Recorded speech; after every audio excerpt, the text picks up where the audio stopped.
Hello and welcome back to Umineko. When last we left off, Battler was puzzling through the first Twilight. And uncharacteristically was winning.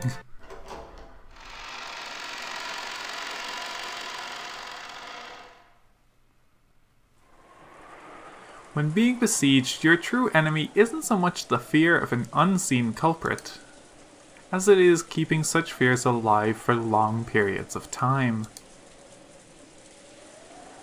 Maria got bored and started complaining that she wanted to watch TV. There was no TV in the lobby, so she decided to return to the cousin's room on the second floor. The adults probably wanted to make sure Maria wasn't left on her own. They told all the children to go to the second floor cousin's room. George, who was grief-stricken by the loss of his fiancée, led the cousins up to the second floor without any resistance. At first, Nanjo had been reading a book in the lobby, but when he noticed the relatives looking like they wanted to discuss something sinister, he said, "It seems I have been in the way," and returned to his room on the second floor.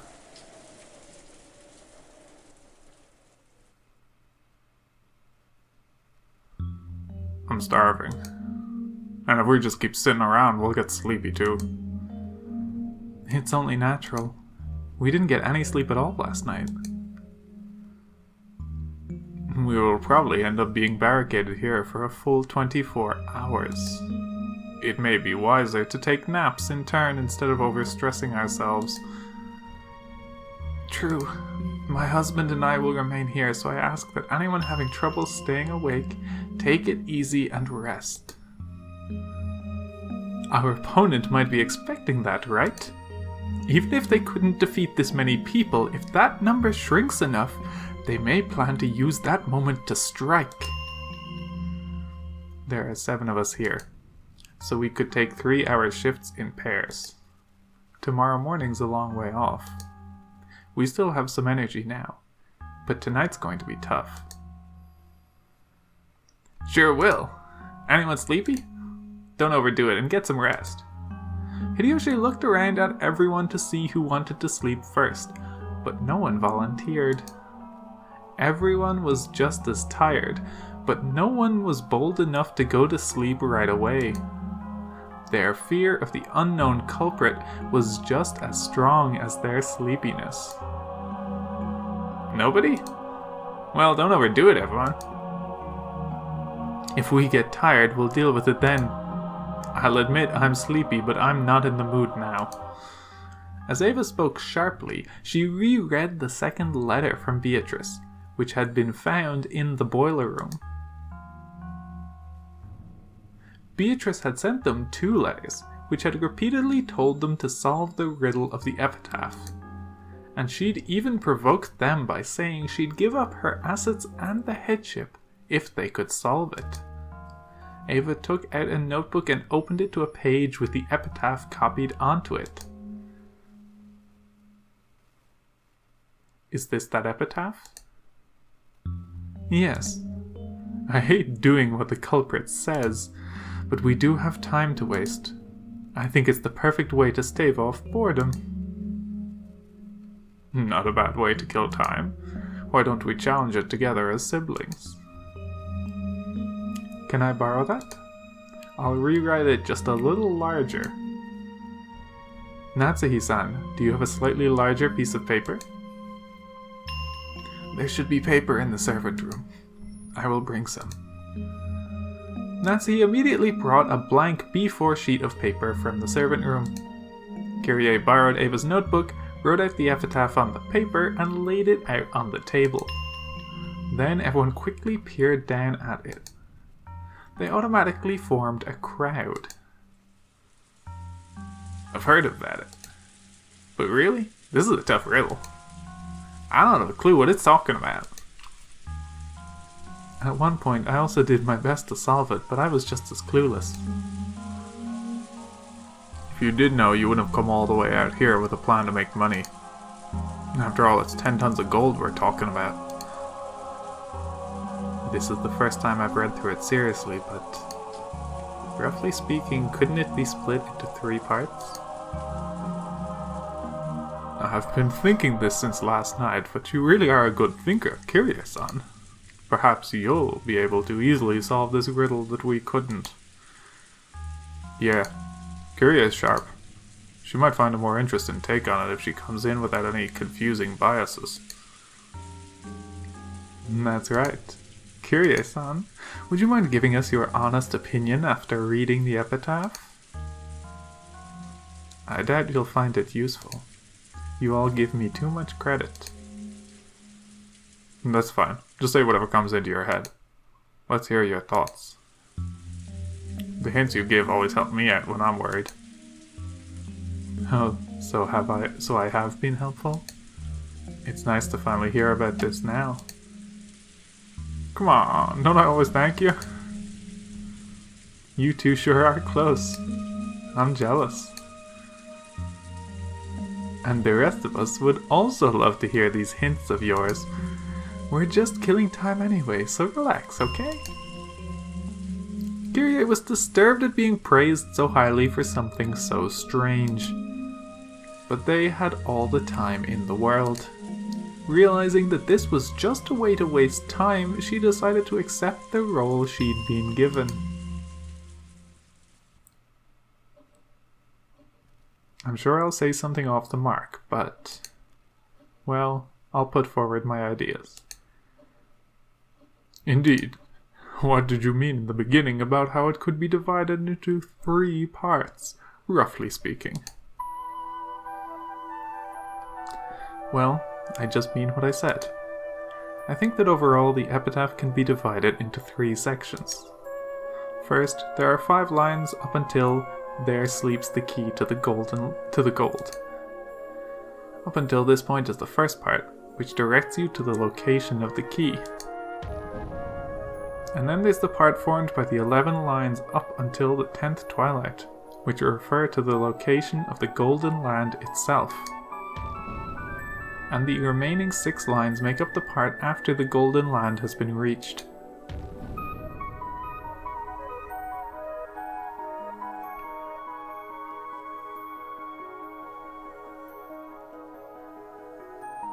I see. It can be divided into 3 parts about the key, the Golden Land, and the Golden Land's treasure.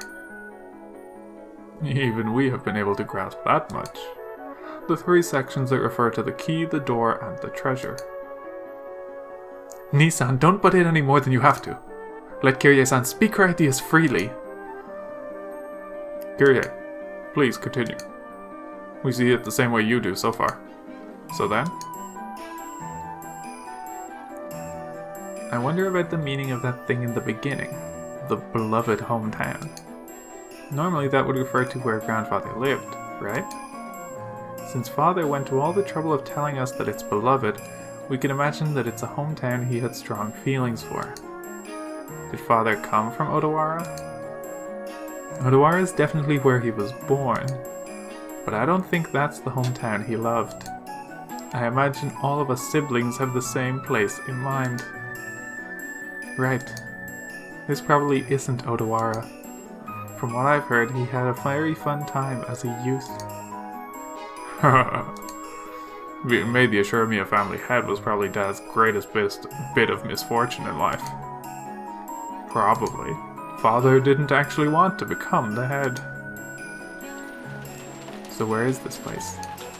Is there a river where sweet fish swim? Maybe there was at the time. There's been a lot of development there since then, and the sweet fish might have disappeared. It would be extremely difficult to investigate whether sweet fish were there during grandfather's boyhood years. And there probably isn't just a single river. I believe we all gave this a thorough investigation geographically. You even went to the actual place to investigate directly, right, Ava? That was only as a vacation. But the townscape had changed completely since Father's time. After all, it was caught up in that war, wasn't it? By now, even precisely locating the place Father lived is impossible. I imagine that if Father went there himself now, even he wouldn't be able to pick out the place he lived anymore. Well, after all, those guys also have gone through a remarkable recovery. Does the part about a Sweetfish River bring any place name clearly to mind? Well, yeah. After all, they're sweetfish, right? People say they live in rivers with clean water, so there are countless rivers that might work. Any stream Dad innocently went sweetfish fishing in was probably buried by the development later. It'd be different if we had a map from before the war, or a person who knew a lot about how the area was before the war, but it probably isn't something like that. What do you mean? Behold the Sweetfish River running through my beloved hometown. You who seek the golden land follow its path downstream in search of the key. After these 2 lines, there's a single blank line. Something is being presented with just these 2 lines. What if the next 3 lines continue based upon that something? What do you mean something is being presented? I don't know. At any rate, what we can get from these 2 lines alone isn't something vague, like the question of which river it might be, but the clear presentation of the keyword river. It may be that this isn't a river with water flowing down it. The Sweetfish River might be some kind of metaphor. What sort of impressions does the word sweetfish give? Sweetfish are like salmon. They're freshwater fish, but they go out into the ocean right after they're born. When they get big, they go back to the river to live there. And then they spawn there, and end their lives there. Well, they leave their home at one point, but when they get big, they come back and lay eggs. Might be able to link that to the idea of clan prosperity. Oh? And they're freshwater fish, but they can live in the ocean? I didn't know that. I figured river fish wouldn't be able to live in the sea. And they are called sweetfish because they have a pleasant aroma. I have never eaten one, but I have heard they can be quite delicious when grilled with salt. What's that, Natsu-san? You've never eaten salt grilled sweetfish? They're delicious. You should try it sometime soon. It is a food for commoners. Hardly appropriate for your mouth. This is just my wild idea, but the impression I get from a Sweetfish River makes me suspect a family tree. The sweetfish go out into the ocean for a time, but they return to the river where they were born to spawn, right? It reminds me of myself. You're right. By this point, I can confess that I've sometimes suspected that it refers to you and Maria-chan. I see. If you follow the river downstream, you will find a village.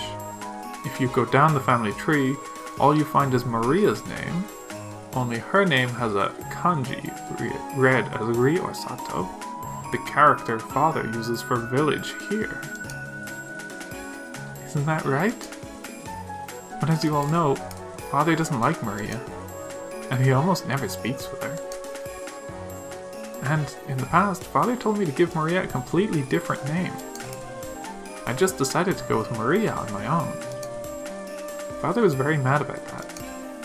Given that, it's very hard to imagine that he would reference Maria's name in his precious epitaph about who would succeed his wealth and inheritance.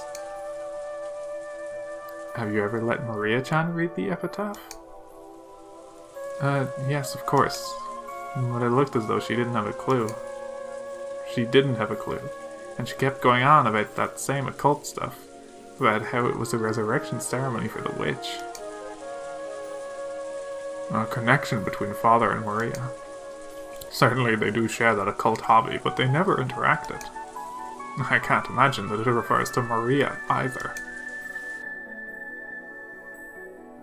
What sticks out to me is how he went out of his way to add beloved to that first line. Like you all said just now, If father was reluctant about becoming the Ashuramiya family head, would he have fond memories for anything connected to that? I don't think this can be Odawara, which represents the Ashuramiya head family. I believe this word, beloved, here at the beginning, must refer to a place full of very important memories to father. Well, that's fine. It would be hard to pinpoint since we don't have even a trace of a map from that time. But at any rate, there were probably several rivers with sweetfish swimming in them near Dad's hometown during his youth. That's if we're looking for a river with water flowing down it, right? And then? Go on, Kiryu-san. I don't really understand the lines starting with, if you follow the river downstream you will find a village. It's probably linked to the two lines about the Sweetfish River. I imagine it's something we'd understand automatically if we knew what the Sweetfish River really was. Until we figure that out, it's probably useless to try and solve those three lines any further. So we're stuck unless we know what the Sweetfish River really is. And there's no guarantee it even means a literal river. Seriously. What's up with these sweetfish? Did Dad like to eat them? Or does it have some special meaning? Is it pointless to read too deeply into it? If you don't have both a micro and macro perspective, your field of vision grows narrow. It might be better to be flexible and avoid thinking too deeply. Focusing on an abstract image of a river where fish swim, or something that can flow, up or down. And then, the answer behind the Sweetfish River passes through the next three lines and makes its way to the key to the Golden Land.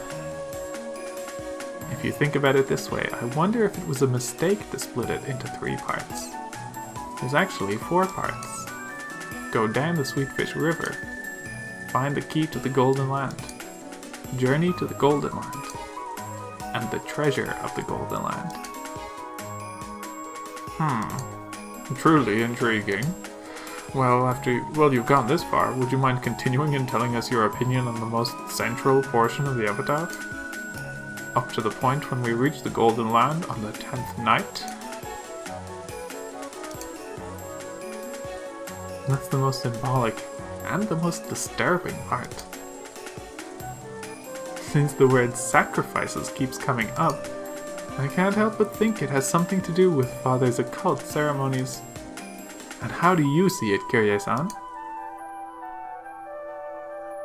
Kiryu recrossed her arms several times, peering into the paper with the epitaph copied onto it, as though she was looking through it. This is very difficult. It starts with the one who obtains the key. So you probably won't be able to continue without knowing what that key means. I'll have to give up on that, but I'll take a shot at trying to solve it anyway. Just like how the Sweetfish River isn't necessarily a river flowing with water down it, it's also doubtful that this key is actually something shaped like a key. Right. It might also be a code or a keyword. After all, this key isn't something to be stuck into a keyhole. It's something that selects 6 people to be the sacrifices for the first twilight. In that sense, we can say for sure that this key isn't being used to open the door to the Golden Land. But what a disturbing key it is. A key that can choose 6 human sacrifices? How would a key select anything? Do you spin it like a roulette? This key indicates a certain group of 6 people. No, we should say it indicates a certain group of 6 things. If this doesn't mean a literal command to offer sacrifices. For example, it could be an anagram. An anagram? Do you mean playing with letters? Yes. I've been thinking about it ever since Rosa started talking about the family tree. and about how village was a part of Maria-chan's name. It seems that ever since the words beloved hometown came up, Rudolf-san, for example, has assumed that this epitaph points to some coordinates or some other geographical feature, but that might not be the case. This could be some kind of puzzle, or maybe playing with letters. Forgive me, but how does one play with the letters? Oh, well, it's like sucker merry barrels. What do you get when you take out the E's and R's? Like that. Well, you were raised well, Natsuhi-san, so you probably don't know. Merry? Take out the E's and R's, huh? Stop it. It is an undignified game, inappropriate for you. Only Natsuhi didn't get it and had a blank look on her face. It seemed she'd only guessed that the answer had to be something undignified, going by Rudolph and Ava's sniggers. Natsuhi-san, it's something like this. This is just something from Maria's book of riddles, okay? There's this thing called a Tanuki notebook. It's a notebook written like a code, with a lot of tas mixed in. And if you remove all of the tas, then the true paragraph pops up. It's a game like that. Oh, I see. Natsuhi finally realized the answer to the undignified riddle Rudolph had posed, and her face grew red as she hung her head in embarrassment. So maybe kill actually means remove in that sense, right? Yes, I also thought that. It's possible that the key to the Golden Land is a word with 6 characters. In other words, the ta from the Tanuki notebook is actually 6 characters here? This is getting complicated. Playing with the letters, is it? In Japan, it really feels like a child's game, but it's apparently a stylish form of humor among intellectuals in the English world. It is easy to imagine that Father was interested in it. But by this point, I quickly lose my ability to understand it. Up until this part, it may have been filled with mysteries, but it was extremely sequential. Sweetfish River, go down it, then find the key. All of that is extremely sequential. And as a result, we can guess that we gain a 6-character key. But in that case, we now don't know what we kill the 6 characters from. That's right. Where do we pull the 6 characters from? It doesn't tell us. On the second twilight, there are those who remain. Which means that, at the very least, that something has a limited number of characters. You could read it like it's telling you to continue with the remaining characters after the first 6 characters are removed. And yet, we don't know what this something is. Even though it should have been shown to us at the beginning. Are we wrong even in our assumption that this is playing with letters?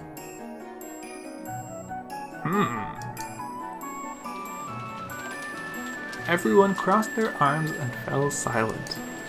It felt like they were about to reach a novel understanding they hadn't managed before, but they stumbled just one step short. Then Hideyoshi's stomach rumbled heartily.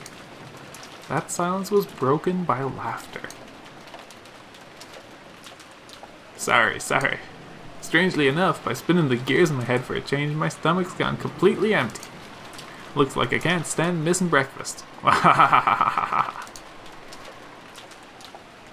Natsuhi, isn't there anything to eat here? There should at least be enough set aside for breakfast. I will prepare it. I'm also starving, and I'll bet those brats above us are the same. Still, that is enough to feed for the 18 people here, much less a full 3 meals, right? That's right. It'll be a long journey till tomorrow. Maybe we'd better take a trip back to the mansion and fish around for some canned food or something in the kitchen. There's nothing more than crackers and snacks here, but if that will be sufficient, I can get them ready for you all. But with this many people, there might not be any left for lunch. That will do for now. Would you mind getting those ready?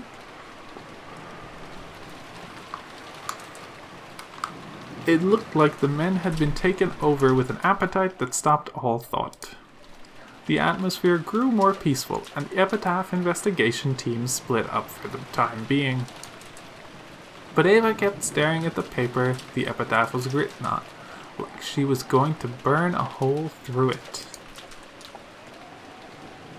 Playing around with the letters was nothing more than a theory of mine. There's a chance it's mistaken. Ava-san, don't take it too seriously, okay? Thank you. I'll just keep doing this on my own. Would you mind leaving me alone? Ava spoke coldly. Kyrie didn't bother her anymore and instead went to help Natsuhi prepare breakfast. Nissan, shouldn't we also help prepare breakfast? And then you go help. I'm busy solving this. Sorry. Then I'll help. Good grief. How can you be like that? Huh? The Ashurmia family headship will be given to the person who solves this epitaph. It looks like you've given up from the beginning, as if it has nothing to do with you. But if you can solve it, there's a chance even you'll be able to receive the headship. This is a chance to steal everything from Nissan. Why aren't you taking such a once-in-a-lifetime chance more seriously? Rosa hung her head, unsure as to how she should answer.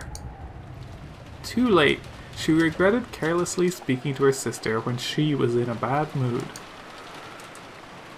If you've noticed anything, say so. Even though Kiryu-san and I were thinking hard, you just kept nodding your head, didn't you? Come on. Isn't there anything else? Isn't there anything you've noticed? Come on.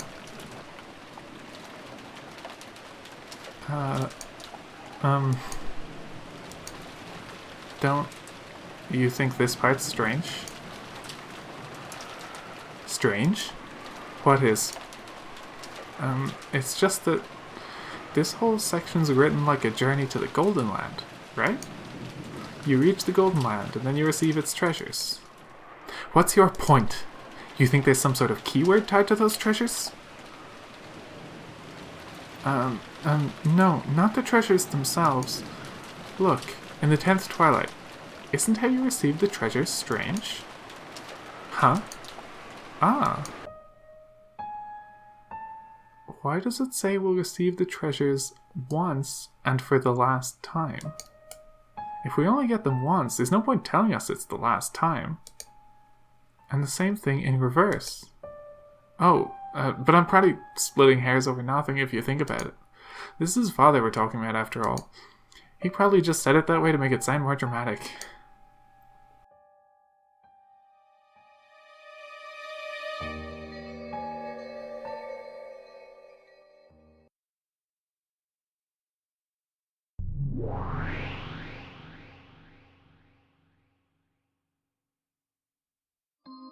Boring. Oh, what is boring? Boring. My. What on earth is this child grumbling about? She's probably annoyed by all the tips you gave Battler-sama, madam. Not really. That doesn't annoy me. On the contrary, I'm happy to see that useless battler finally reach a level where he can match me. Did Battler-kun and I get a little too close?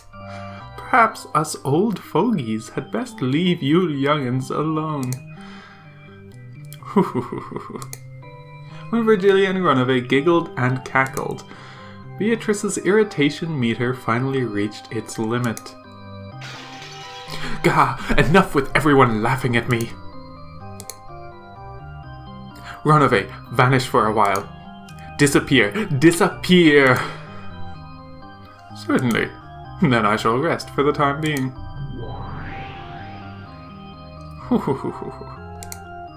Runaway bowed his head, still laughing, and vanished. After that, all that remained was the grumpy and irritated figure of Beatrice, and Virgilia, who was coolly enjoying her tea. When you said, "There are no more than 18 people on this island," you actually cornered yourself. I knew it. I did have this feeling it might be a bit too early. I suppose that was right after all, wasn't it? If you had led him further astray first, things might have been different. But as it was, that trump card was a real waste. You ended up rousing him instead. In addition to denying the witch, Battler had possessed a second victory condition, one of explaining everything without suspecting one of the 18. It was at that point, when he'd been tossed about by two opposing goals, that his heart should have been at its weakest. However, Beatrice had used the red carelessly, proclaiming that there were no more than 18 people. Because of that, Battler had been forced to suspect one of the 18. And he had finally begun to build up the resolve he needed to accept that. Battler was stubborn, but that was exactly why fissures would run all through him, like breaking china, when he was struck in a fragile spot. That itself should have been his greatest weak point, but... Did I get a little too careless after my complete victory last time? Yes, you were too careless.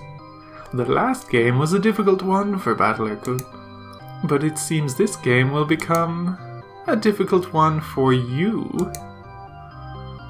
A broken vase will never return to its original form, so it would be more constructive to think of a next move, rather than regretfully picking up the pieces.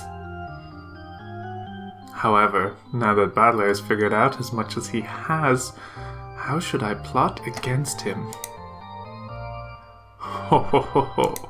Your troubled face is an even better snack than Runaway's cookies.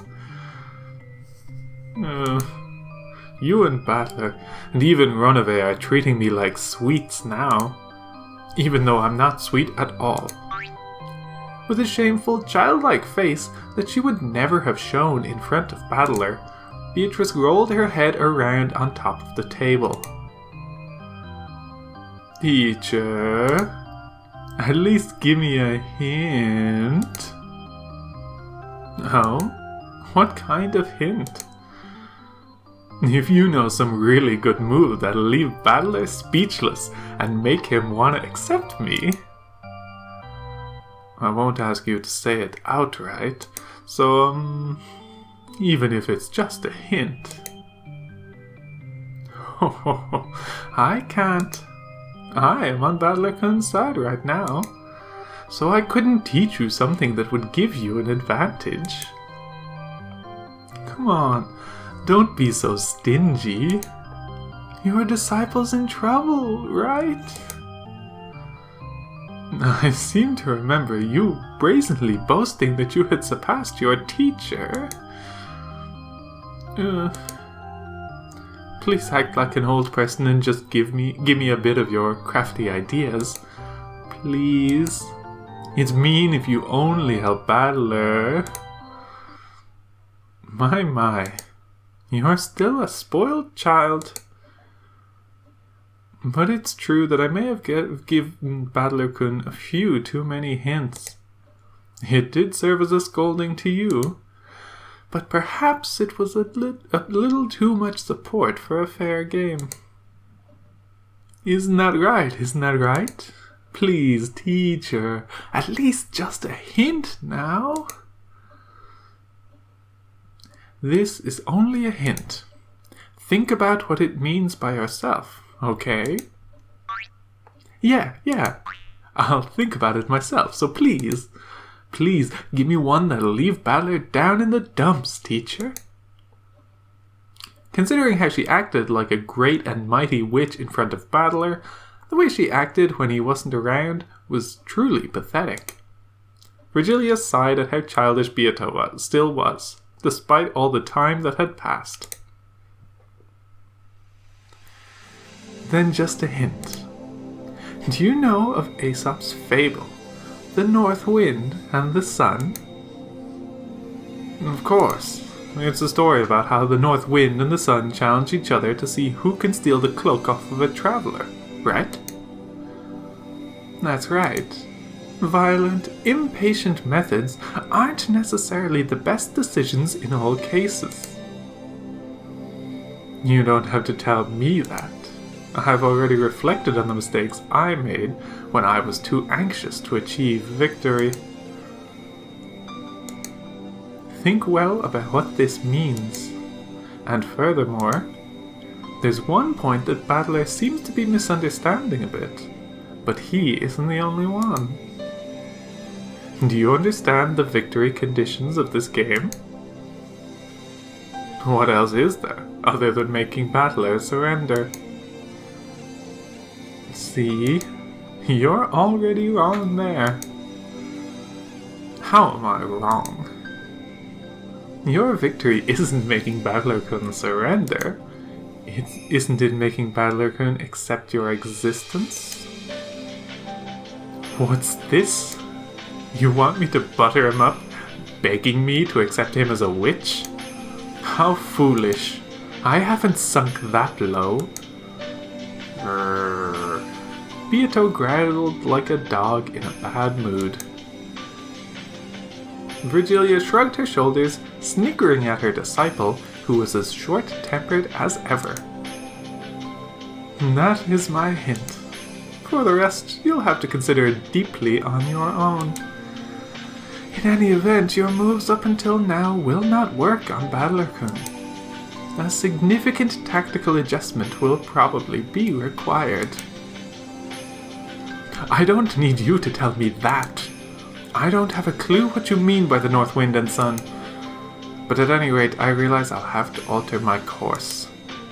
I'll introduce a scheme clever enough to surprise even you, teacher. Ho ho ho ho. I look forward to it. I wonder how Battler-kun will tackle that. I wish you good luck as well. After Battler, you mean?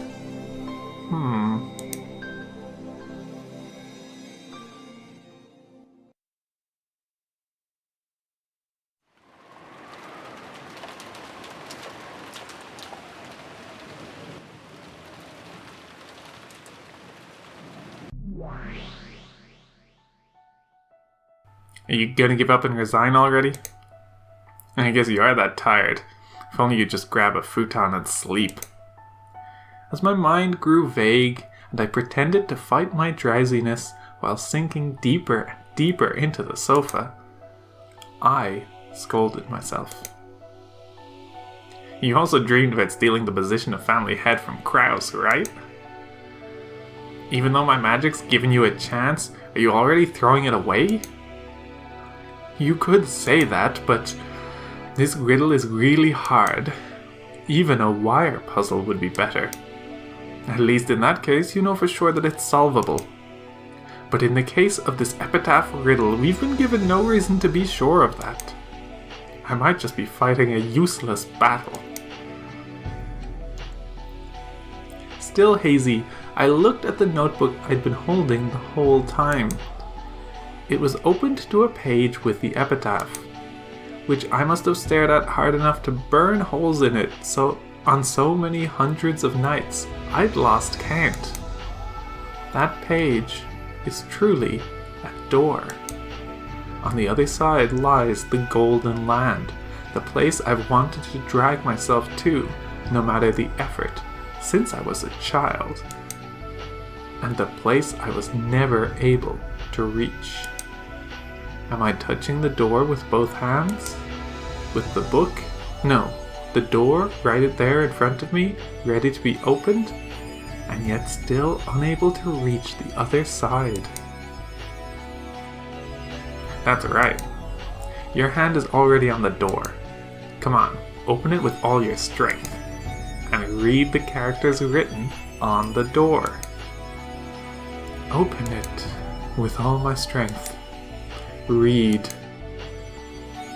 the characters written on the door. Strain your eyes. See through to the thing beyond the epitaph, written in the notebook. The beloved hometown definitely won't betray our expectations. The only past father held dear happened during his childhood years. That's right. And then what about the Sweetfish River? There are several rivers where they swim, and there's a reason to doubt that this refers to one close to the place father lived. If we take out a map and start calculating which rivers with Sweetfish were closest, things will quickly get vague and we won't be able to narrow it down. Didn't you say it yourself? You said it didn't have to be a river with water flowing down it. If the word Sweetfish is too complicated, why not forget it? Think of a river. A river. Linking it with a family tree wasn't a bad idea. Try thinking about how to link a river with something else along those lines.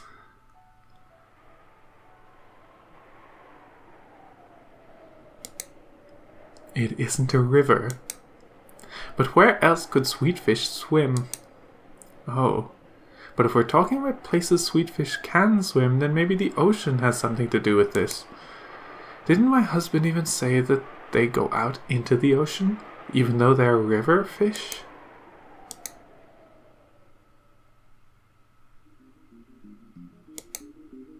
To the ocean. No. But... Huh? Did you notice? But that's just a faint memory. There's supposed to be a room for storing books in this building, right? If you investigate, you can make sure. If that's the Sweetfish River, and if the key might be a 6-character word, then could the key actually be resting in that river? I don't know. Anyway, I have to search in an atlas. But even if I know that, I don't know from that I should take the 6 characters. I don't know from what I should take the 6 characters. You really don't know? Think deeply. We're pretty smart, so our ideas are solid. Don't think of it like it's something as massive as the riddle of the epitaph, but like it's a child's riddle. Men are always children, no matter how old they get. Even if father has advanced into old age, that doesn't change the fact that he's essentially a child at heart. Throw away your awe of father. Think of this like it's a worthless infantile game with riddles, like the ones Maria suddenly brought out on the boat. Riddles. Worthless. Infantile. Huh. I'm sure that was... What was it? I'm sure, if my memory isn't wrong, that it's probably the case. No, I don't have to rely on my vague memory. I should be able to figure that out immediately by searching the library. We've probably already noticed the answer. All that's left is to investigate whether it's correct or not. Come on, Ava. Let's go to the library, making sure no one sees us. There, we should find a mountain of thick books that didn't fit in Father's study. I'm sure we'll find a book that answers our question. Quickly. This is the first and last chance we'll ever get to make our dreams come true.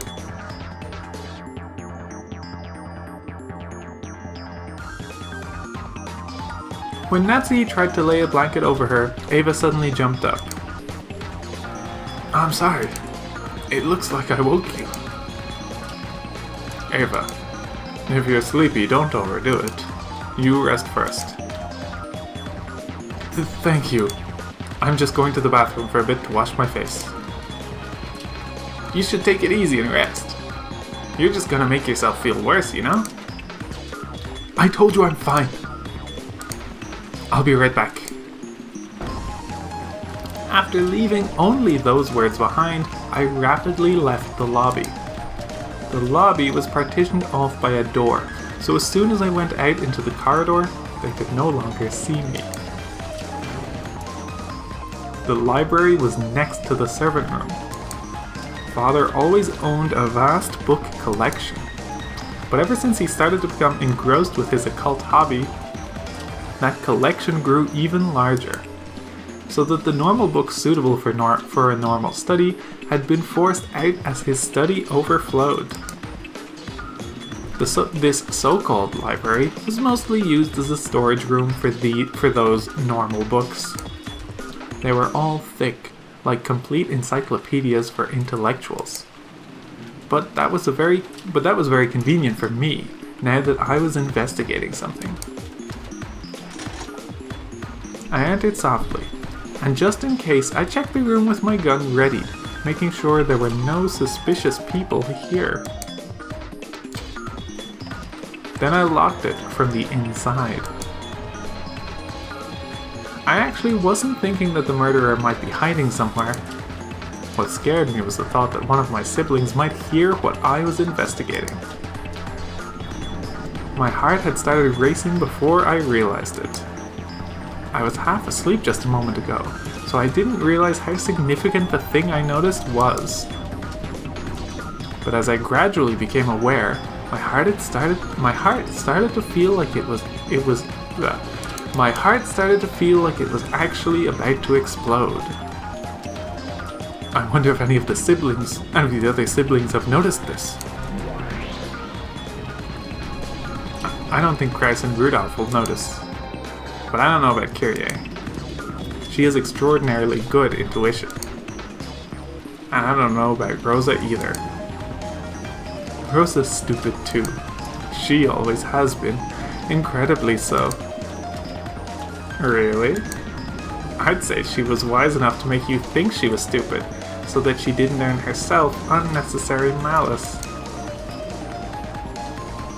Here it is. I wonder if we'll find it in this one.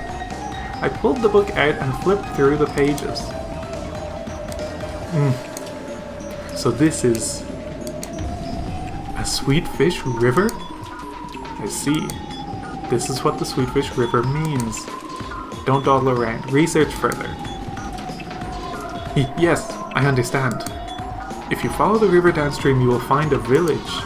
By using the character village, does he mean a town or something? That's just an area of dense population, so there could be any number of those. Why have you stopped thinking? Oh, is this too much work for you? If only you just give up. If only you just hand the Ashurmia headship over to Kyrie. No, I don't want to. I will become the head. This is, my first and last chance.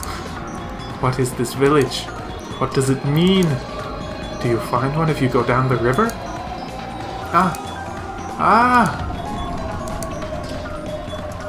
In the village, look for the shore the two will tell you of.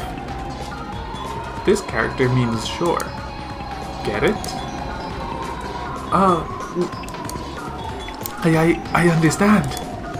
Shore. Right before my eyes. The pieces that I hadn't been able to understand at all began to snap into place all by themselves.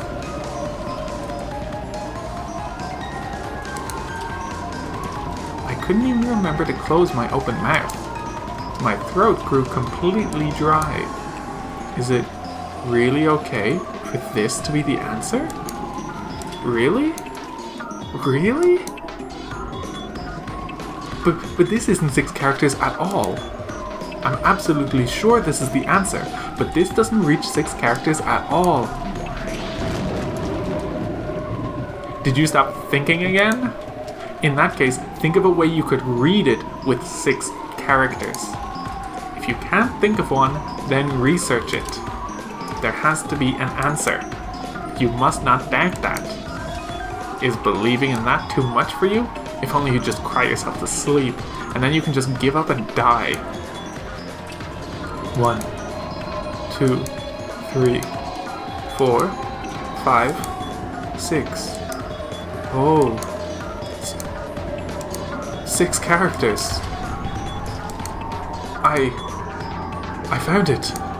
This is the key to the Golden Land. Yes, this is the key to the Golden Land. The key to our childhood dreams. The only keyhole this key can be stuck in is that place. That has to be what the offering the sacrifices means. I'm sure you get it by now, right?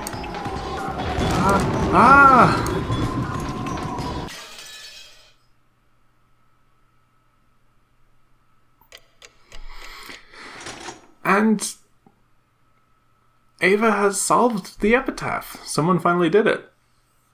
Didn't seem that hard, all told, once someone finally put their mind to it.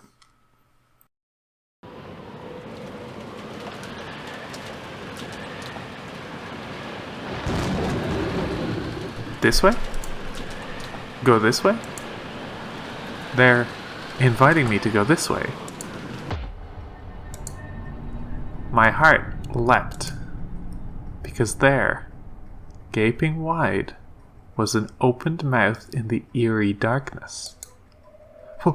What's this? What is this? When I strained my eyes, peering into the darkness, I saw something that looked like a light switch.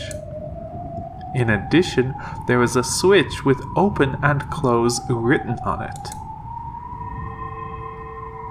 When I resolutely pushed the switch, rough lights like you'd find in a coal mine turned on sporadically, making a staircase that stretched underground come hazily into view. Eerily enough, it looked even more gloomy with the lights turned on. Near the light switch was that open and close switch. It would probably open or close this, but if the open part happened to be broken, I might be shut away in this creepy underground area for all eternity. So for the time being, I didn't touch that switch. And as I readied my gun again, I slowly went down the stairs.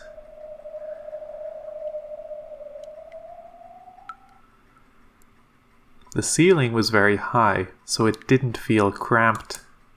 On the contrary, it felt as though a cool breeze was blowing upwards, and that creepiness seemed to form a sort of aura. As I readied my gun and carefully stared forwards, I descended the stairs. The walls, the stairs, the lights, all of them were very old-fashioned. It was easy to suspect that this had been built back when the mansion had been constructed on this island. There were cracks in the ceiling and water clung to the walls, constantly dripping down. That water fell into a gutter that had been set up alongside the stairs, then quickly and silently flowed into the underground darkness, as though it was telling me to go faster. The staircase kept turning back on itself. I don't know how far down I've gone, but I think it's much deeper than one floor. Eventually, a rough metal door showed itself, and there characters had been written in dark red paint. They had probably been written a long time ago. On the 10th twilight, at journey's end, you shall attain to the power of the Golden Land's treasures, once and for the last time. My heart, which was already about to explode, jumped about even more as soon as I recognized those deep red characters. There's no mistake. This is the last stop. Father's golden land. I calmed my throbbing heart, somehow regained my composure, and readied my gun again. But since, in the end, I couldn't open the door with my gun held in both hands, I lowered the gun, carefully hid my breathing, and opened the door.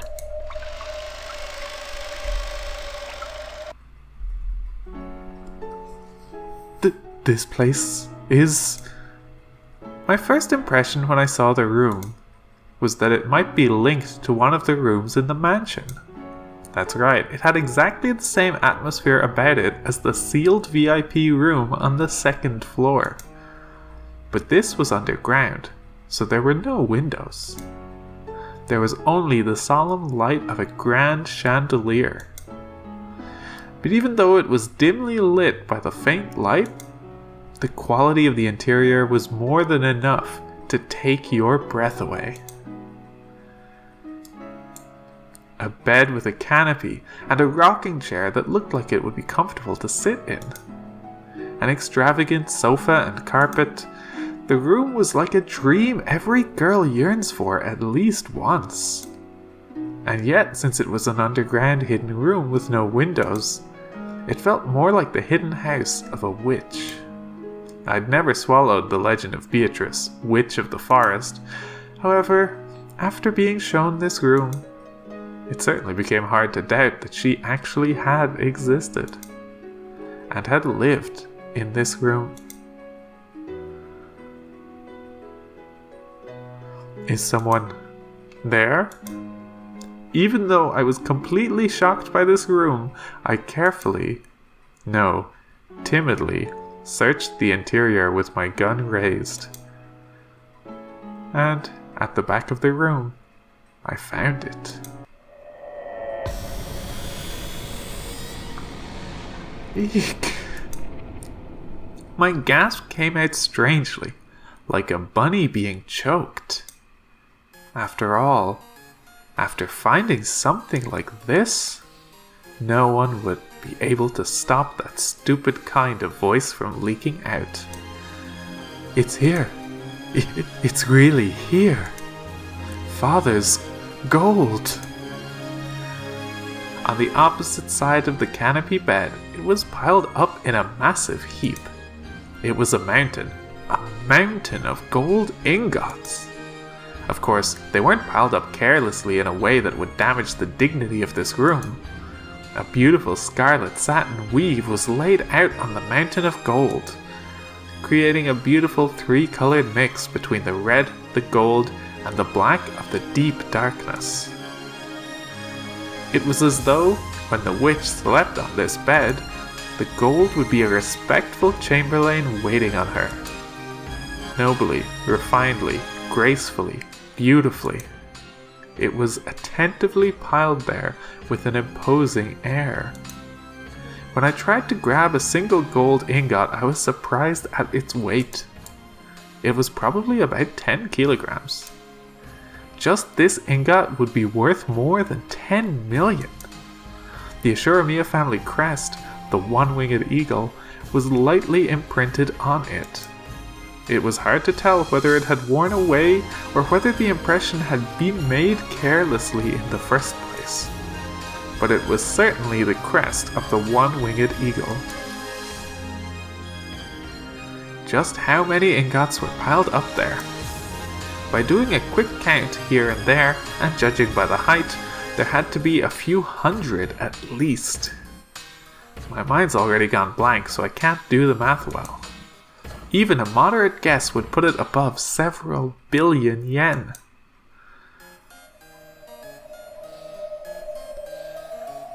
That's right, of course. After all, there's 10 tons of gold, right?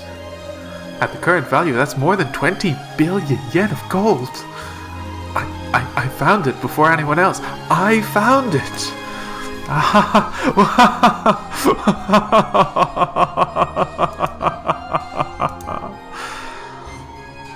In front of the mountain of gold, I spread my arms and looked up at the ceiling. A laugh without a trace of dignity flowed out from my entire body. I had no intention of laughing in a weird way, but I couldn't hold back the happy feeling that was flowing through me. My older brother probably wouldn't accept his loss just because I found this gold. But from now on, there would be no changing the fact that I had been the one to find it. To steal away the headship of the family, some more subtle bargaining would probably still be required. But after everything I've gone through until now, that's a completely trivial problem. Even if I lose out on the Ashuramiya family headship, I already have 20 billion yen worth of gold.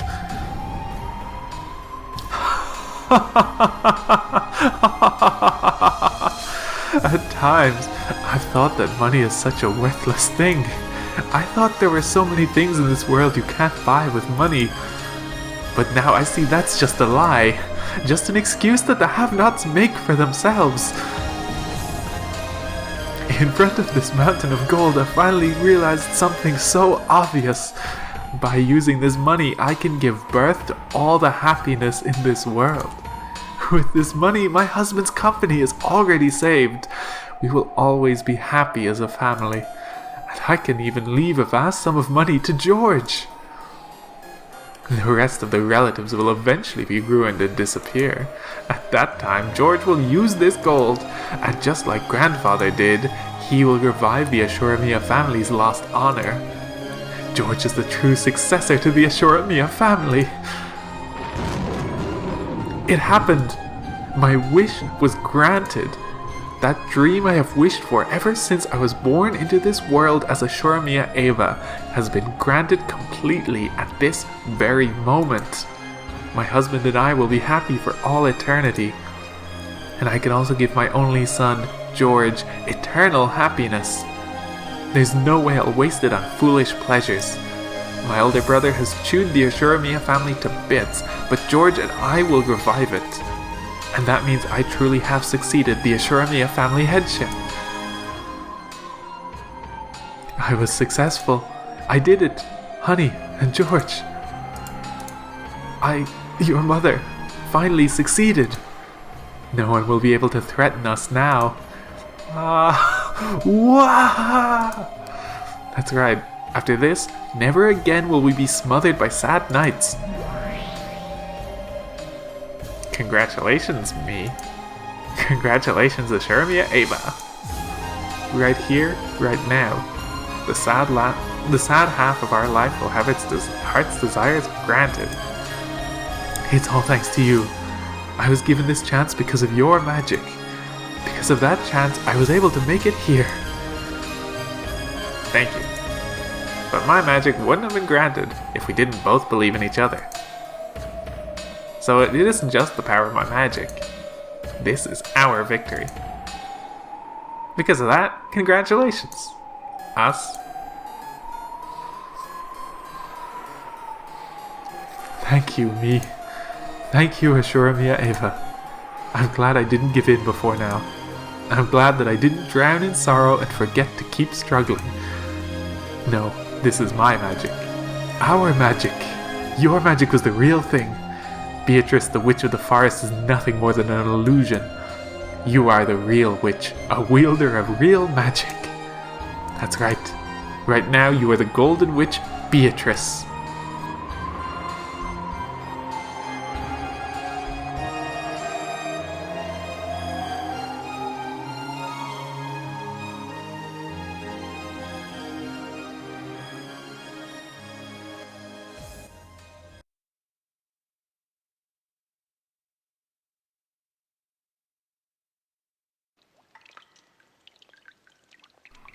Eva decided to leave for the time being. When she climbed the stairs again, trying to leave this secret place, she saw a creepy, swaying human shadow blocking her path, and her dreamlike state was blown away. Who is it? For an instant, she believed that the true master of this room, the real Beatrice, had appeared. It seemed that the other person was also holding a gun. The two of them were pointing guns at each other. And eventually, they each realized who the other was. Rosa? Nissan, what are you doing in a place like this? That's my line. What business do you have in such a place? I shouldn't have given you that hint, Nissan. If I hadn't, I definitely would have been the first to reach this place. Too bad. It seemed that Rosa knew where this staircase went, and what was waiting ahead of her. You should talk, even though I reached this place before you. I worried too much about the Sweetfish River. The Sweetfish part didn't really matter that much at all, did it? That isn't true. It was an excellent hint, wasn't it? Well, of course, maybe there was no need for it to be sweetfish. But when I heard that sweetfish are fish that go out into the sea, I was able to figure it out. What's inside? Why not see with your own eyes? It definitely won't betray your expectations. Don't be afraid, Nissan. I never had any interest in who becomes the head. I don't even care about the Ashermia family name. Honestly, I actually feel good about you stealing the headship from Kraus Nissan, who was always swaggering around because of it. Are you serious? Of course. I'm the outsider of the Ashermia siblings. Even if father had named me as the next head, there's no way Nissan would accept it. I try not to have such naive dreams. Let me see too, Nissan. This is proof of your victory. As long as I receive the proper portion that the siblings agreed upon, I plan to proactively acknowledge you as the true victor in this game. If you shoot me, then you'll have all this gold to yourself, won't you? The same goes for you. If you shoot me, this gold will all be yours. For a tense moment, the sisters pointed their guns at each other. Eventually, after they sized up the glint in the other's eyes, they lowered their guns. Ava removed her finger from the trigger that held the gun upside down. It was a position that she couldn't quickly shoot from. When she saw that, Rosa held hers the same way. That's right. That plan of shooting the other and having all the gold to ourselves is attractive for both of us. But if one of us suddenly disappeared on this island while it's isolated by the typhoon, there would be a huge uproar. If we hid the corpse here, it probably wouldn't be found easily, but we couldn't be sure. No matter how many billion yen worth of gold is on the line, it isn't worth the risk of committing murder. On the contrary, that would give Krasny-san and the others ammunition to ring us for all we're worth. I agree. It may have been a blessing in disguise that you're the one who showed up. Instead of Nissan or Rudolph, you're the sibling I trust most. Thank you. And you're the sibling I trust most, Nissan.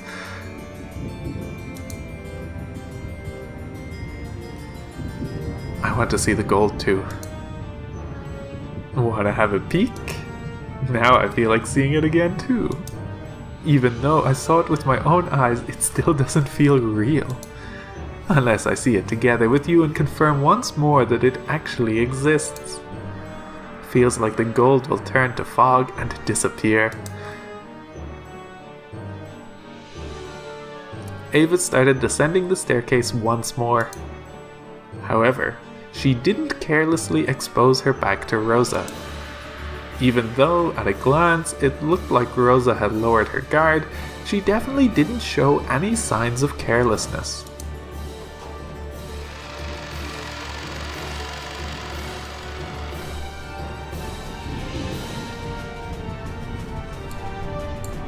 Then, they reached that room of the witch once more. Rosa also gasped, stunned speechless by the vast amount of gold.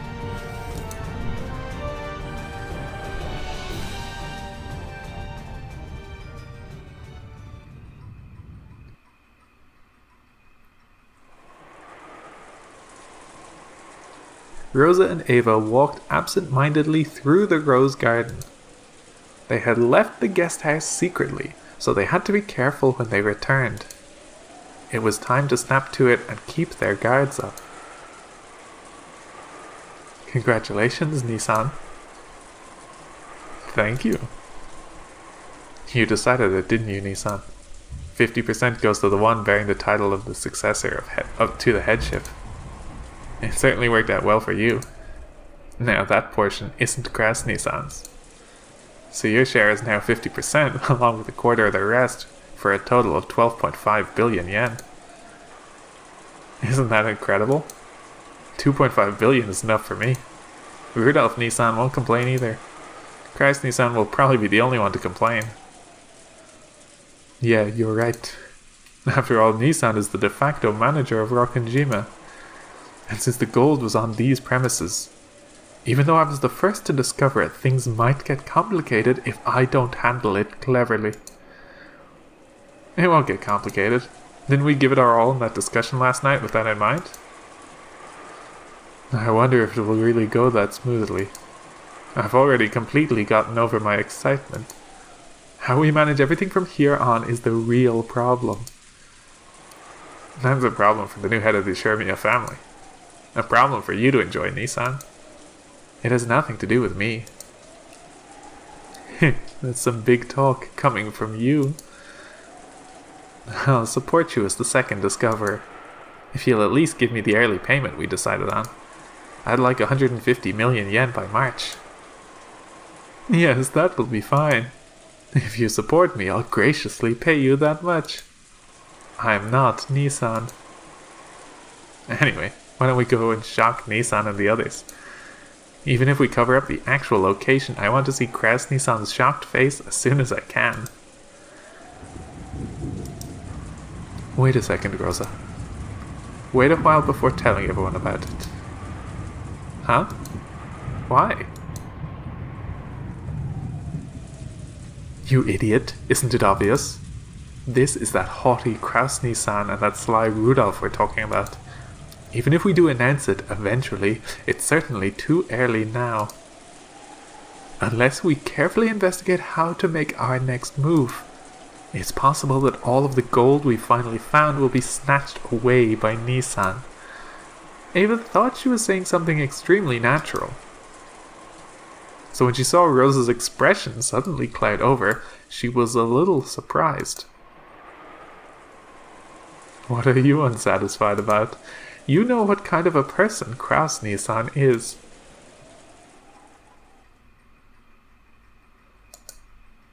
Nissan, that's against the rules. What do you mean? Didn't we make a rule that whoever found the gold would announce it immediately? If you hesitate, the foundation of the rules will be destroyed, and that could lead to something worse in the future.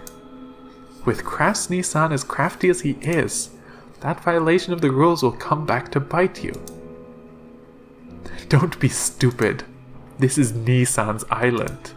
And that gold just now wasn't cash.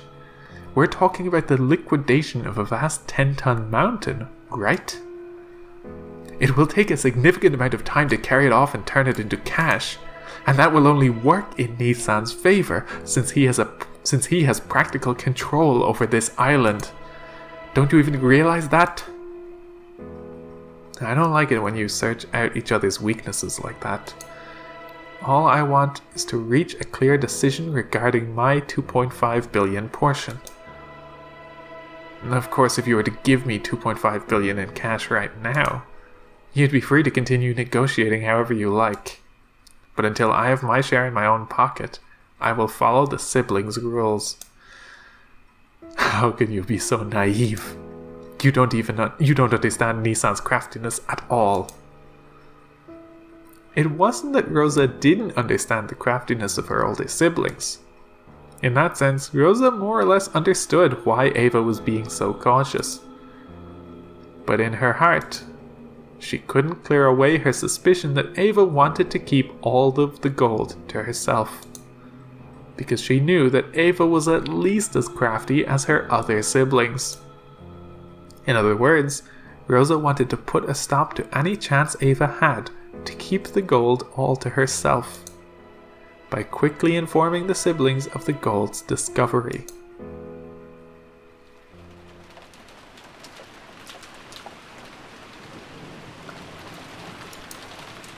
Rosa, sorry, but at least listen to me this once. Are you saying that if I don't listen to what you say, you won't be able to get me that 150 million? That isn't the way I wanted to say it. But if you really need that money, supporting me is a more realistic option. If you talk to Nissan and Rudolph, even the portion that's your natural right might disappear. You don't want that, do you?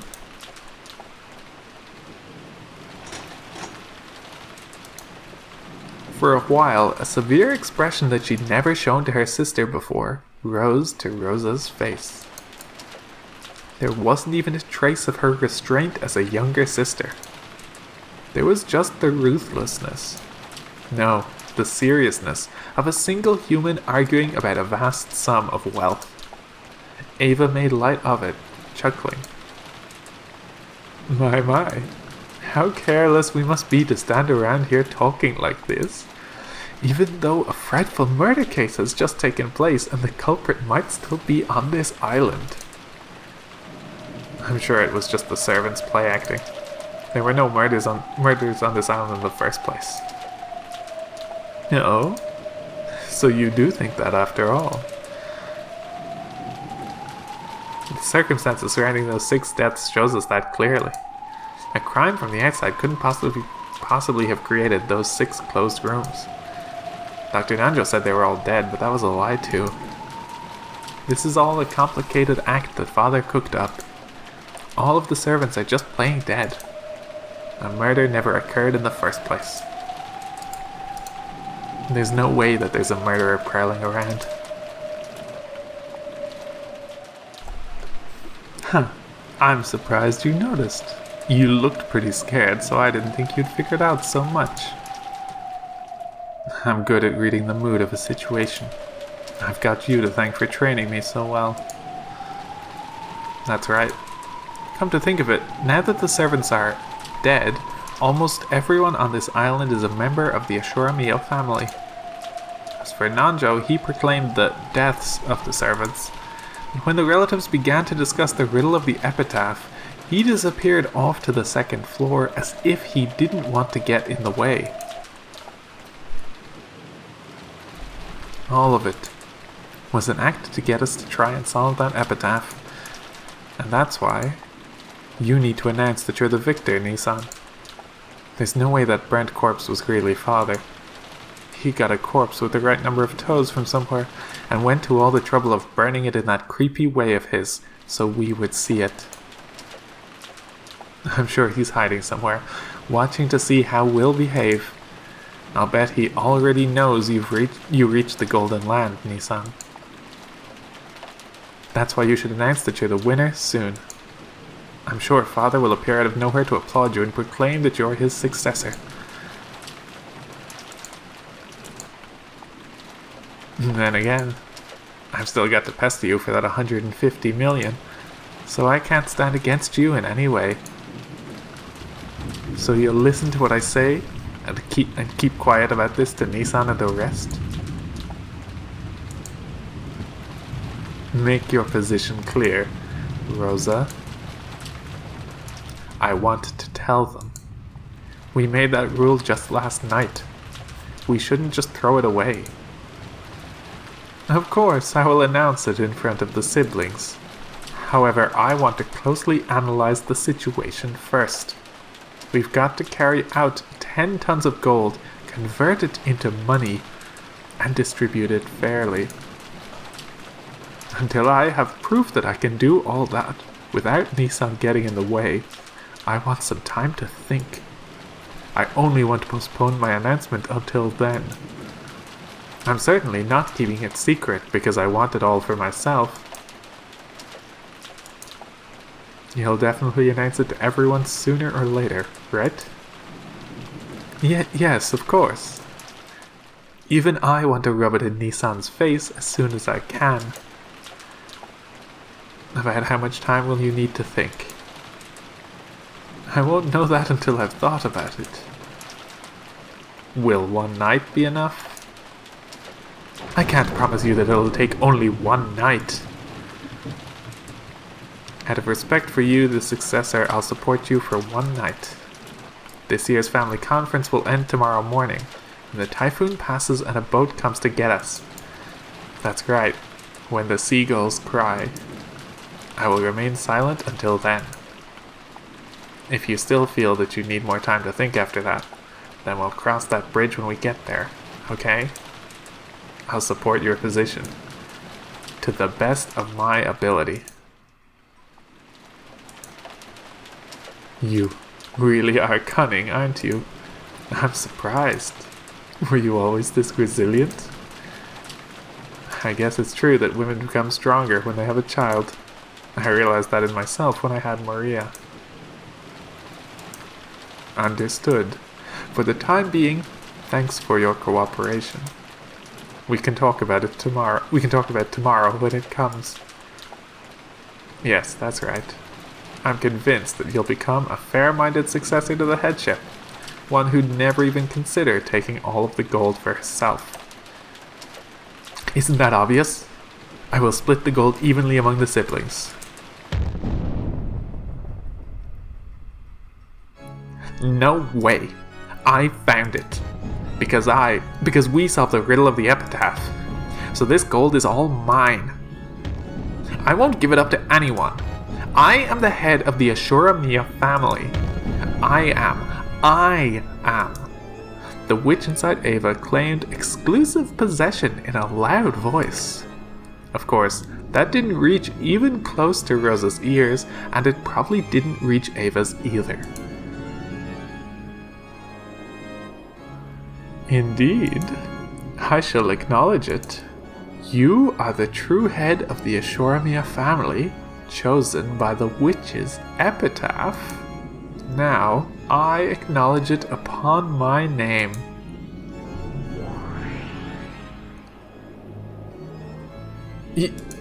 You are? That outfit.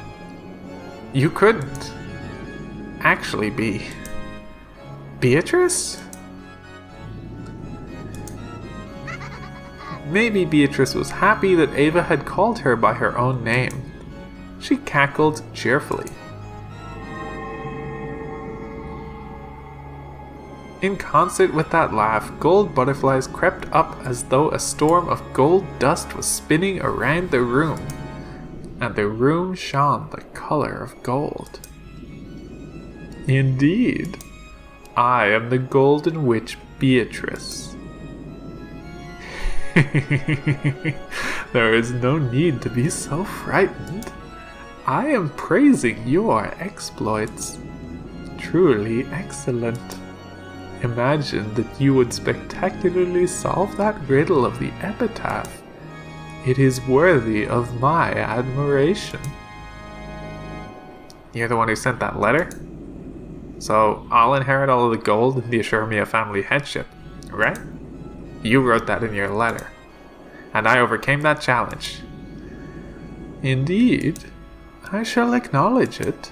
Right now, all of the gold piled up here, and everything of the Ashoramia family, is for you to do with as you please. After all, from this moment on, you are already the Ashoramia family head. Really? It's true, right? Right? Do not be agitated.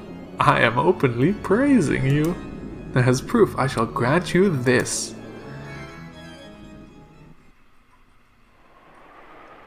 Beatrice took a ring off of her own finger and held it out to Ava. She fearfully accepted it and realized that it was a ring. Could this be? Indeed, this golden ring is proof of the Ashoramia family headship, returned to me from Kinzo. From now on, it is yours. You may place it on your finger and hold it high before your siblings. No one should doubt that you have now succeeded the Ashuramiya family headship." Ava stared closely at the ring. It certainly wasn't a fake. Without a doubt, it was the real thing. She dreamed of receiving this ring someday. Focused on this day over and over again, and it was now finally a certainty. This ring had now designated her as the head, and had been handed over to her. And, timidly, she put it on the middle finger of her left hand.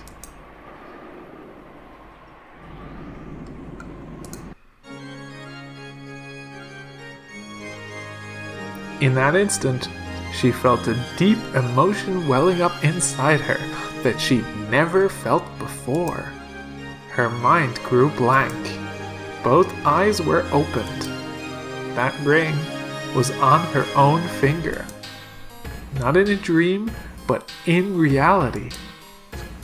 That ring is also pleased.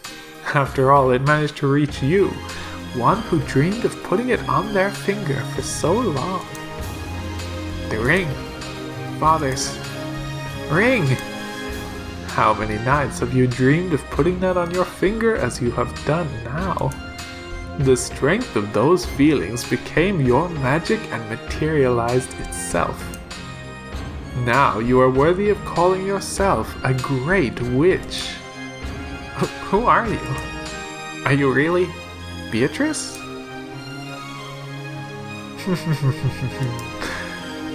I am the Golden Witch Beatrice, the Ashuramiya family alchemist. In accordance with my contract with Kinzo, I will now pass everything on to you. All of the gold I entrusted Kinzo with, and all of the wealth he built up through that, and the honor and headship of the Ashuramiya family. And I will pass on my power and the title of the Endless Witch. The title of the witch. I will pass on all of my magical power and the titles of the Golden Witch and the Endless Witch. Following my predecessor's example, I will hand over my name, Beatrice, along with that title. You may now call yourself by that name. Ava gulped. The chandelier light, which had seemed dim, now felt too bright. By my name, I shall now commence the succession of the Golden Witch.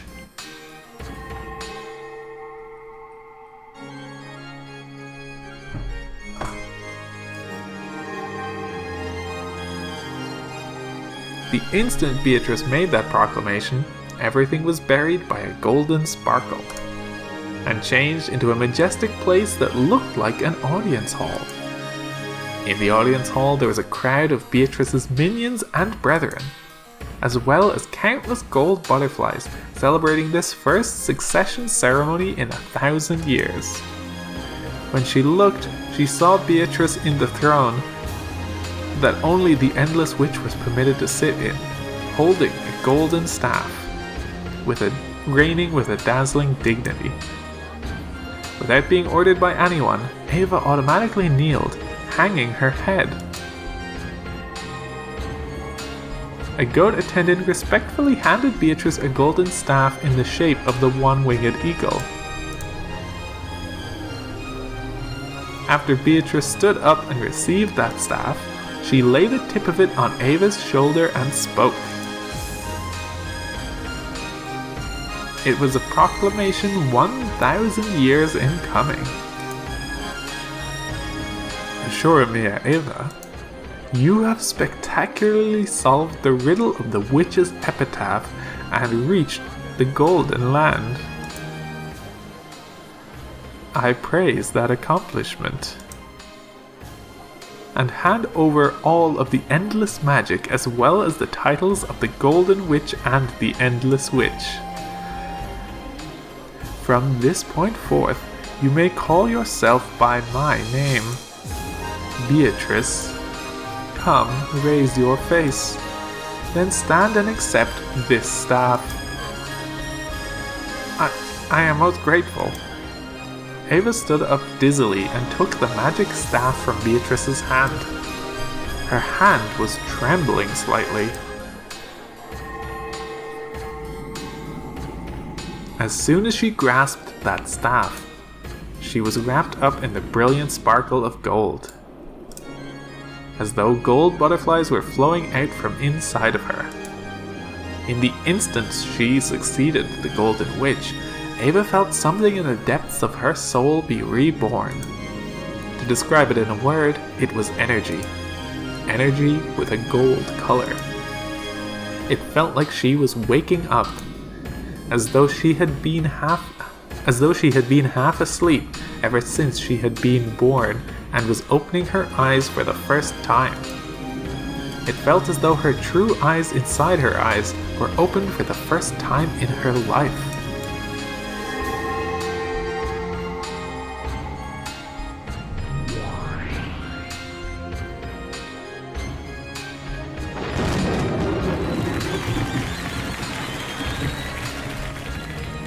Indeed, a fitting and beautiful outfit for the Golden Witch. Come, you may show yourself to all of these people. Let them know that the new witch is indeed you.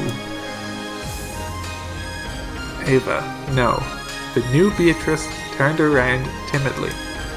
When she did, the witch's minions, which filled the vast audience hall, honored her with an applause that sounded like the roaring of the sea. Come, everyone. Replace all of the portraits of Beatrice with the new Beatrice. Lift up words of celebration for the new Beatrice.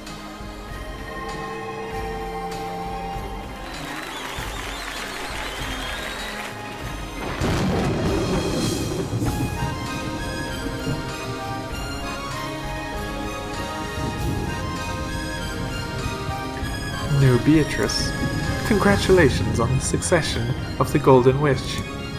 I hope that you will become able to stand on your own as a proud Gold Witch and as the Endless Witch. Yes, I will do my best. I expect a composure befitting the Endless Witch from you, unlike your naughty predecessor. Teacher, we're in the middle of a serious ceremony, so please, enough of that. Congratulations on the succession of the Golden Witch, new Beatrice-sama. I am called Ronove. I am one of the 72 demons permitted to serve the Golden Witch. If you are ever inconvenienced in the slightest, please let me know at once. Thank you. Ronove is rude but reliable. If anything confuses you in your new days as a witch, speak to this man, and he should be able to help you. Predecessor Beatrice-sama, it is a shame that I was not permitted to serve you further, even though we have finally been reunited like this. These last 1,000 years have been very entertaining for me. You have my deepest gratitude. Indeed, 1,000 years with you wasn't boring. Please, take care of the new witch. Yes, I, Ronove, will obey the final order of the former Beatrice. You better thank me, okay? I gave my signature to recommend you for the succession of the witch. Got it? In other words, if I hadn't signed, you wouldn't have been able to become a witch. So thank me a little, okay? This is the Witch of Certainty, Lady Lambda Delta. The recommendation of a witch from the Senate was required for your succession as an endless witch. Lady Lambda Delta recommended you and became your guardian. Thank you. Hey, Beato. This kid isn't grateful enough. I think I'll take back that recommendation. A person making these recommendations shouldn't act like a child, right? If you've signed, Make sure you take responsibility. Lady Lambda Delta is also the Witch of Certainty. The Witch of Certainty prefers to make fate firm, to create a fate of certainty. She really liked and highly valued your efforts until today. Well, you had that unfortunate childhood and all that unrewarded effort. I can sympathize just a bit with that. It's not like I felt sorry for you or anything, so don't be so full of yourself. Soon. From my point of view, your succession, well, it was more of a coincidence than a miracle. It isn't worthy of my recommendation. This is Lady Berncastel. She's quite hard to please. Still, you could say that just having her participate in this celebration makes you exceedingly lucky. I only came because this is a rare, once-in-a-millennium event, and I heard there'd be some good sake. New Beatrice-sama, please come greet us as well. Huh? Oh, I'm pleased to meet you. The 7 sisters of Purgatory were gathered in a line. The eldest sister, Lucifer, took a step forward and kneeled. This is furniture that serves me. As a gift to celebrate your inheritance, I will send them to you. Once you succeed the position of Golden Witch, you will need to carry out the resurrection ceremony for yourself. The 7 Sisters of Purgatory perform an essential role in that ceremony. They're a villainous bunch, but they serve their purpose. Have them do whatever you wish. We will always be by Beatrice-sama's side. Please order us to do anything you desire. We'll accomplish our tasks without fail.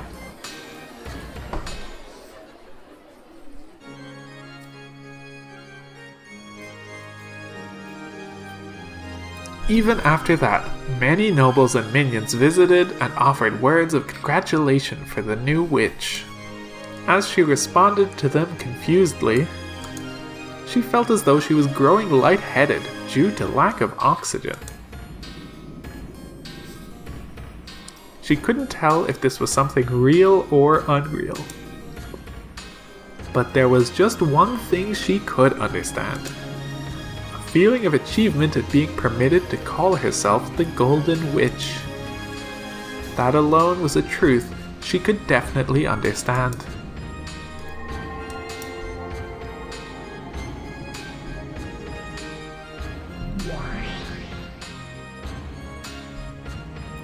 What is all this?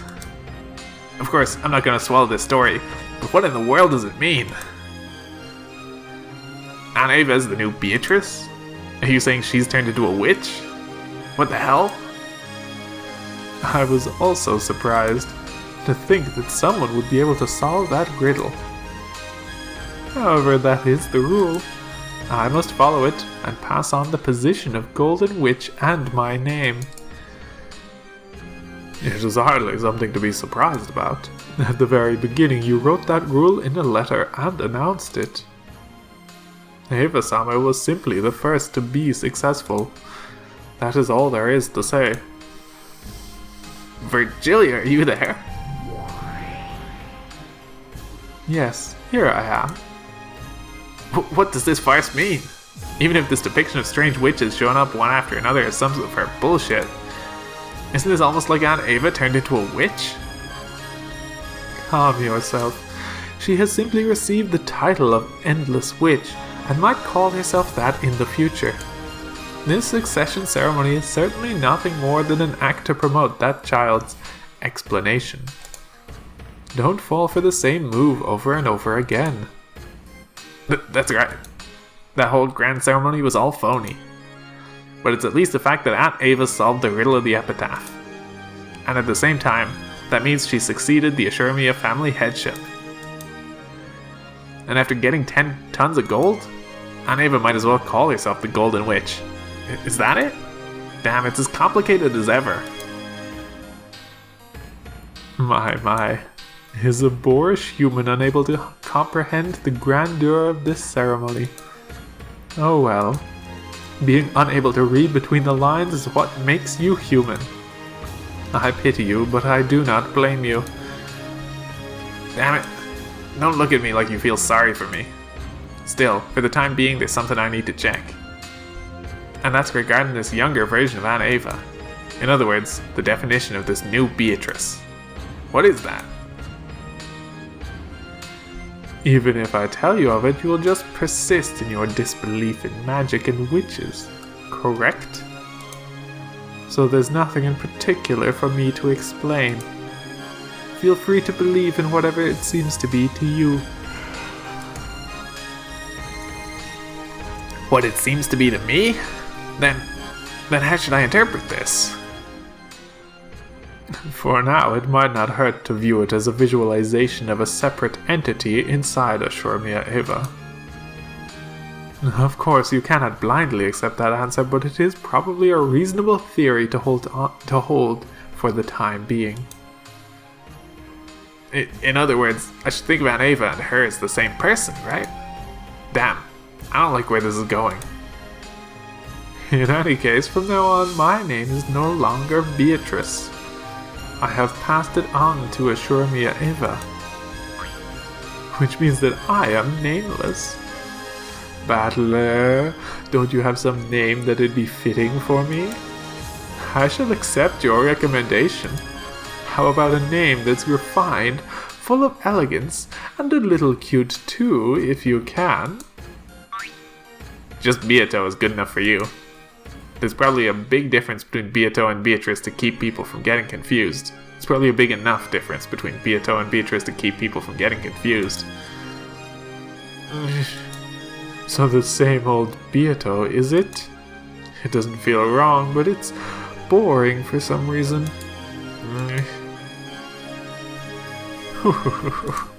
They say the temperature of black tea and a woman's heart are difficult to gauge in any era. Battler-kun, at any rate, stay calm from this point onwards. The fact that we can now tell her and Ashurmia Eva apart works to our advantage, compared to the time when that child was still Beatrice.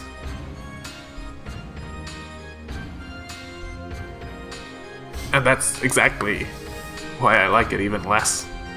What's she thinking? That Beato. Over there, the witches formed a long line to bless Aunt Ava, who had the figure of her younger days and who now possessed the name Beatrice. It was like a witch's coronation. The countless gold butterflies flapped their wings, directing this fantastical gold-sparkling space. They were all praising her.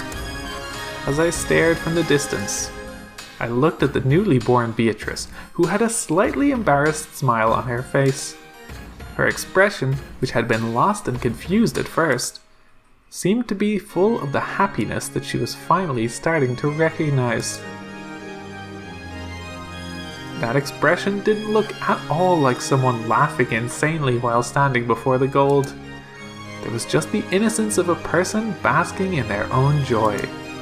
As a person who denied the existence of witches, I couldn't view this witch succession ceremony with a joyful expression and accept her. However, when I looked at that innocent smile, I felt like I wanted to offer my blessings, just for that moment.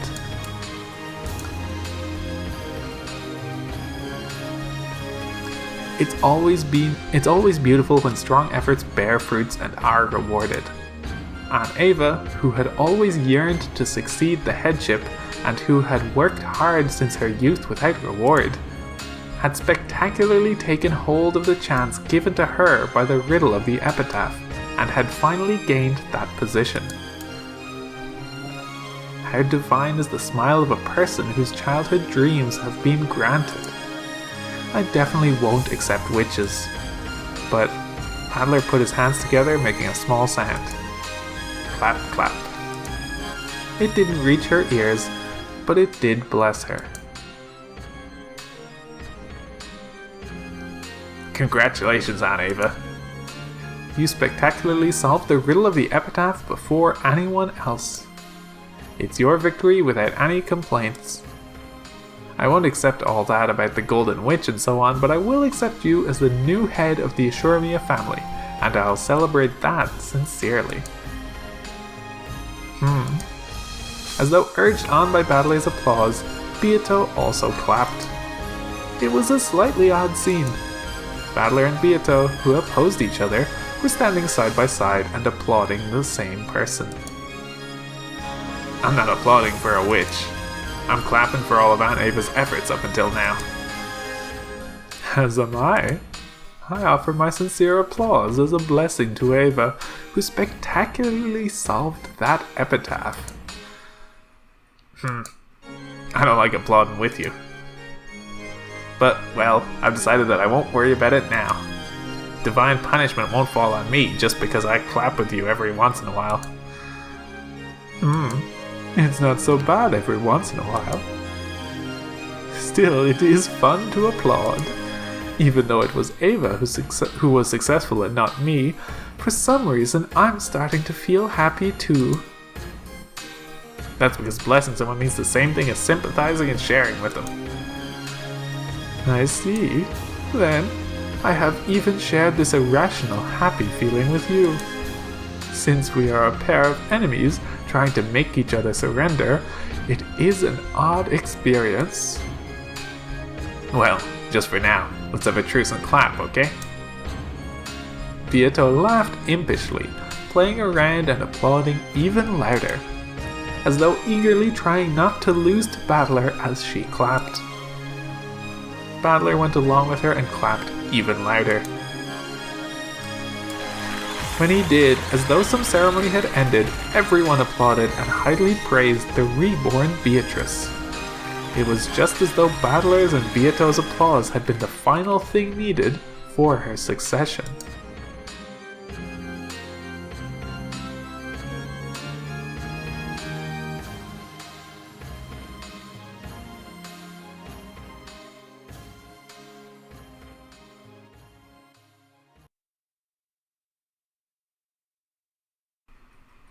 And that's going to do it for this episode. We have a new Beatrice. We'll find out what she does with her newfound power next time? Maybe the time after. I don't know, but we'll see. Thank you for watching. See you next time.